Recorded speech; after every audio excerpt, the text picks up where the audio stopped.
ஒவ்வொரு நாளும் சுவாரஸ்யமான கதைகளையும் கருத்துக்களையும் கேட்கிற நம்ம இன்னைக்கு சரித்திர நாயகனை பற்றி பார்க்க போகிறோம்.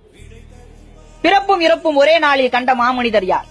அவரை அறியாதவர்கள் இந்த சிறு குறிப்பு மூலம் அறியலாம். வழக்கமான வாழ்க்கை வரலாறு அல்ல, சில அதிசய சுவாரஸ்யங்களின் தொகுப்பு. அதிசய அரசியல்வாதி. 34 கிராமங்களுக்கு சொந்தக்காரரான ஜமீன் மரபில் பிறந்தவர். நேதாஜியால் ஈர்க்கப்பட்டு அரசியலில் ஈடுபட்டார். இருவரும் வெள்ளையர்களை எதிர்த்து ஆயுத போராட்டத்தில் ஈடுபட்ட தீவிர தேசியவாதிகள். நேதாஜி தனது அம்மாவிடம் உங்களுடைய கடைசி மகன் இவன் என்றுதான் அறிமுகம் செய்து வைத்தார். அடுத்த பிறவியில் தேவர் பிறந்த மண்ணின் தமிழனாக பிறக்க ஆசைப்படுகிறேன் என்றார் நேதாஜி. தேவர் போட்டியிட்ட தேர்தல்களில் ஒன்றில் கூட தோற்றதில்லை. நேதாஜியும் தேவரும் காந்தியை ஈர்த்துவிட்டு காங்கிரஸை விட்டு வெளியேறி ஃபார்வர்ட் பிளாக் கட்சியை துவங்கினர். கட்சியின் தமிழக தலைவராக இருந்தார் தேவர். அன்று வெள்ளையர்களை அஞ்சி நடுங்க செய்து நாட்டை விட்டு விரட்டிய இந்திய தேசிய ராணுவத்தில் இருந்த பல்லாயிரக்கணக்கான தமிழர்கள் தேவரின் ஒற்றை சொல்லுக்காக போராட சென்றவர்கள். நேரு விலை பேசிய முதல்வர் பதவியே வேண்டாம் என்று மறுத்தவர். 3 முறை எம்பியாகவும் 3 முறை எம்எல்ஏயாகவும் தேர்ந்தெடுக்கப்பட்டவர். பிரச்சாரம் என்று தன் தொகுதி பக்கம் சென்றதே இல்லை. கட்சியின் மற்ற வேட்பாளர்களின் தொகுதிக்கே பிரச்சாரம் செய்வார். எனக்கு என் கட்சிக்கு வாக்களியுங்கள் என்று ஒருபோதும் கேட்டதில்லை, நல்லவர்களுக்கு வாக்களியுங்கள் என்றே கூறுவார். பல லட்சம் வாக்குகள் வித்தியாசத்தில் வெற்றி பெறுவார். ஒரே நேரத்தில் 2 தொகுதிகளில் வென்று ஒன்றை ராஜினாமா செய்வார். அவர் போட்டியிட்ட அனைத்தும் தாழ்த்தப்பட்டோர் அதிகம் நிறைந்த தொகுதிகள். இறுதி காலத்தில் உடல்நலக் குறைவால் வீட்டை விட்டு வெளியேறாமல் படுத்த படுக்கையிலே இருந்து வென்றார். பதவி ஏற்காமலே மறைந்தார். அரசு சலுகைகள் ஒன்றையும் ஏற்க மாட்டார். ரயிலில் இலவசமாக போக மாட்டார். சம்பளம் எதுவும் வாங்க மாட்டார். அரசு கொடுக்கும் சொகுசு பங்களாவில் தங்க மாட்டார். கையை தலைக்கு வைத்து திண்ணையில் தூங்குவார். வாழ்வில் பெரும் பகுதியில் சிறையில் கழித்தவர். இவர் சிறையில் இருக்கும் காலத்தில் மாரடைப்பு வந்து இறந்தவர்கள், உணவுண்ணாமல் இறந்தவர்கள், தாடி வளர்த்தவர்கள், இல்லற வாழ்க்கையை துறந்தவர்கள், மொட்டையிட்டவர்கள் ஏராளம். ருசிக்கு அன்றி பசிக்கு உணவன்பார். தவறாக ஊற்றப்பட்ட வேப்பெண்ணெய் சோற்றை முகம் சுளிக்காமல் உண்ட கதைகளும் உண்டு. சொத்துக்கள் பெரும்பகுதியை தாழ்த்தப்பட்டோருக்கு எழுதி கொடுத்தவர். ஜாதி வேறுபாடு பார்ப்பவன் சண்டாளன் என்றார். தலித்து மீது தாக்குதல் நடத்துபவன் என் நெஞ்சை பிளந்து ரத்தத்தை குடித்து பாவியாவான் என்றார். ஆங்கிலத்தை நாவிலே ஆண்டவர். டெல்லி நாடாளுமன்றத்தில் அவர் ஆற்றிய ஆங்கில உரையை கேட்டு சில நேரம் ஸ்தம்பித்து போனது மன்றம். திகைத்து போயினர் உறுப்பினர்கள். தூக்கி வைத்து கொண்டாடின பத்திரிகைகள்.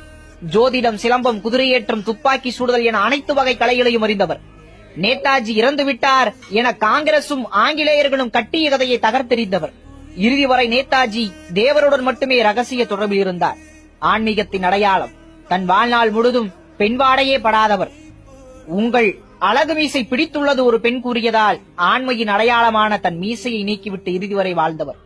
தான் படுத்த படுக்கையாக இருக்கும் போதும் தனக்கு மருத்துவம் செய்ய அனுமதிக்கப்பட்ட பெண் செவிலியரை ஒரு பெண் தன் உடலை தொடக்கூடாது என்று மறுத்தவர்.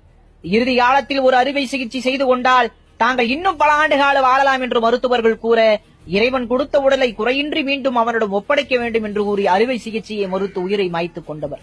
பிறந்த நாளிலே இறந்த அதிசய பிறவி தான் இறக்க போகும் நாளை முன்னரே கணித்து கூறியவர். இந்து மதத்தின் தத்துவங்களை இவரளவுக்கு யாரும் அறிந்திருக்க முடியாது. ஒரு கூட்டத்தில் முஸ்லிம் மத போதகர்களே ஆச்சரியப்பட்டு எங்களது மதத்தை பற்றி எங்களுக்கே தெரியாதவற்றையும் தேவர் தெரிந்து வைத்திருக்கிறார் என்றனர். அந்த அளவு முஸ்லிம், புத்த, கிறிஸ்துவ மத கருத்துக்களையும் தெரிந்திருந்தார். அவர் இறந்ததும் அவர் வளர்த்த மயில்கள் தன் உயிரை மாய்த்தது என்னவன் வரலாறு மண்ணில் எழுதின மயில்கள்.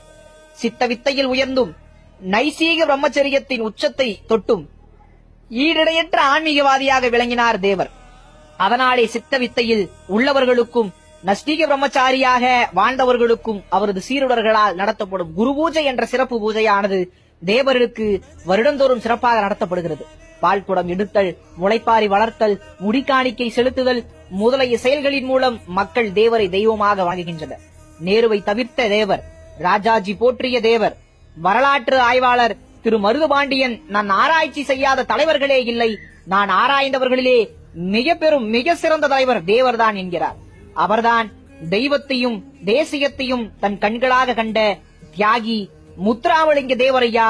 இதுவரை முத்துராமலிங்க தேவரையாவின் வரலாற்றை தான் கேட்டீர்கள். என்ன நண்பர்களே, கட்டாயம் இவர் வரலாற்றை தெரிந்து கொள்ளுங்கள். புகை, மது, மாது, மாமிசம் என சகல கெட்ட சுவாசம் கொண்ட நான் சொல்கிறேன். கண்ணதாசன் வியந்த தேவர். இந்த உலகில் உண்மையான ஒழுக்கமற்ற பிரம்மச்சாரி உண்டென்றால் அது உத்தம் சீலர் பசும்பொன் தேவர் அவர்கள் மட்டுமே என்றார். என்ன நண்பர்களே, நிச்சயம் தெரிந்து கொள்ளுங்கள், அறிந்து கொள்ளுங்கள். மீண்டும் ஒரு நல்லதொரு கருத்தில் உங்களுடன் சந்திக்கும் வரை உங்களிடமிருந்து விடைபெறுவது உங்கள் அன்பு தமிழன் சேலம் ஆர்ஜே குடி பிரகாஷ் மற்றும் இர்ஃபான் ஐக்கிய மற்றும் குடியாத்த விளங்கோ என் அன்பு தம்பி ஆர்ஜே